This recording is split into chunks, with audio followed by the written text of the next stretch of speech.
사랑하는 성도 여러분, 9월 7일 주일 아침입니다. 오늘 아침부터 하나님 말씀으로 또 우리 하루가 복된 주일이 되시기를 주님의 이름으로 축원드립니다. 오늘은 우리가 마태복음 14장과 15장을 통독하는 날입니다. 마태복음 11장부터 15장은 바리새인들과 서기관들이 중심이 되어 예수님을 배척하는 내용들을 계속 담고 있죠. 그런데 그 강도가 뒤로 갈수록 점점 더 커지고 있는 것을 우리가 보게 됩니다. 어제는 예수님의 이적을 가지고 귀신의 왕 바알세불의 능력을 힘입어서 예수님이 이적을 행하신다 이렇게 공격하고, 또 나중에는 이제 예수님을 죽이려고 작전까지 하는 내용을 우리가 다뤘습니다. 오늘 14장은요, 이 세례 요한의 죽음 그리고 오병이어의 표적에 대해서 증거를 하고 있고요. 그리고 15장은 예수님께서 장로들의 전통들을 비판하십니다. 입으로 들어가는 것이 사람을 더럽게 하는 것이 아니라 입에서 나오는 것, 즉 마음에서 나오는 죄가 사람을 더럽게 한다고 말씀하시면서 사람들의 눈에만 거룩하게 보이려고 하는 바리새인과 서기관들을 책망하시는 내용이죠. 또 그 뒤에는 이방인인 여자 가나안 여인의 믿음을 칭찬하시면서 귀신 들린 그의 딸을 고쳐주신 내용이 기록이 되어 있습니다.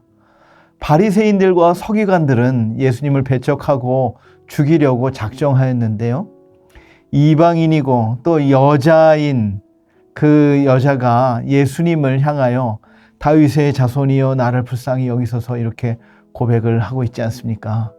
예수님을 다윗의 자손이라고 고백하는 것은 예수님이 메시아이심을 고백을 하고 있는 것입니다.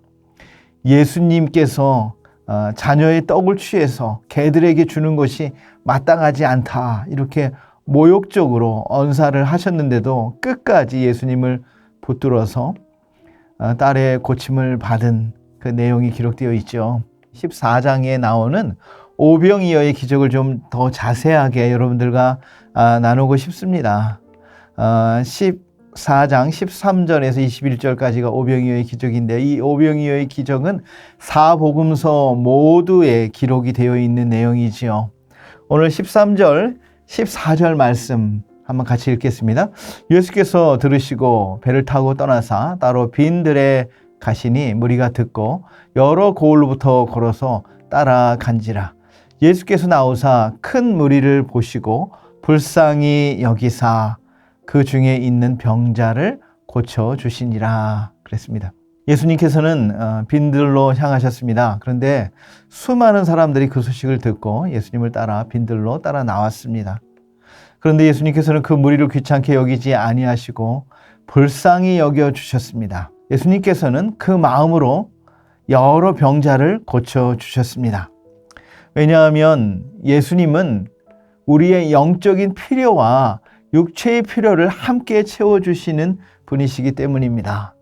예수님은 인간의 영혼만을 구원하러 오신 분이 아니시죠. 예수님은 전인적인 구원을 이루시기 위해 오신 분이십니다. 그래서 우리는 우리의 필요를 주님께 구할 수 있는 것이죠. 날이 저물어 갈 때의 제자들은 예수님께 지금 이곳은 아무것도 없는 빈들이기 때문에 저들이 스스로 먹을 것을 해결하도록 돌려보내자고 제안을 했습니다. 그런데 그렇게 말할 때에 저녁이 되었다 이런 표현을 쓰지 않습니까? 저녁이 되니 제자들이 할 수 있는 것이 아무것도 없지요. 사실 본래 사람이 그렇지만 저녁이 되면 사실 할 수 있는 게 또 더 그러하지 않습니까? 사랑하는 성도 여러분, 우리의 인생에는 낮만 있는 것이 아니고 저녁이 반드시 옵니다. 낮에는 해가 떠 있어서 뭔가 우리 힘으로 할 수 있는 것처럼 여겨집니다. 하지만 어두운 밤이 되면 아무것도 할 수 없습니다. 그런 때가 반드시 옵니다. 그래서 우리 그리스도인들은 우리 자신을 신뢰하지 않고 주님을 신뢰합니다. 그것이 인생을 가장 잘 사는 것이고 바르게 사는 것이고 또 지혜롭게 사는 것입니다.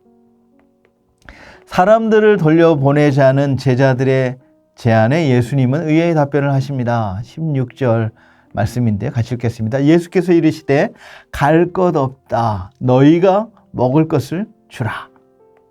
이 성경 구절에서 가장 강조되는 단어는 뭐냐 하면 너희가입니다. 너희가. 즉 이 사람에게 먹을 것을 주어야 할 사람은 다른 누구도 아닌 바로 제자인 너희들이다 라는 의미인 것이죠. 제자들이 이렇게 답변했습니다. 17절이죠. 같이 읽겠습니다. 제자들이 이르되 여기 우리에게 있는 것은 떡 5개와 물고기 2마리 뿐이니이다 그랬어요. 떡 5개와 물고기 2마리는 아주 적거나 없다는 것을 강조하는 말입니다. 제자들은 비관적인 말을 했지만 예수님께서는 이렇게 말씀하고 행하셨습니다. 18절 19절이죠. 이르시되 그것을 내게 가져오라 하시고 무리를 명하여 잔디 위에 앉히시고 떡 5개와 물고기 2마리를 가지사 하늘을 우러러 축사하시고 떡을 떼어 제자들에게 주시매 제자들이 무리에게 주니 그랬습니다. 요한복음에는 이 오병이어 이 물고기 2마리와 보리떡 5개를 어린아이가 가지고 왔다 이렇게 설명을 하고 있지 않습니까? 아무리 작고 보잘것없는 어린아이의 작은 도시락이라도 예수님의 손에 들여지면 큰 것이 되는 것이지요. 예수님의 기적의 재료로 사용될 수 있습니다. 또한 예수님께 드리는 것은 손해가 아닙니다, 여러분. 예수님께 드린다고 내 것을 잃어버리는 것이 아니다라는 말씀입니다.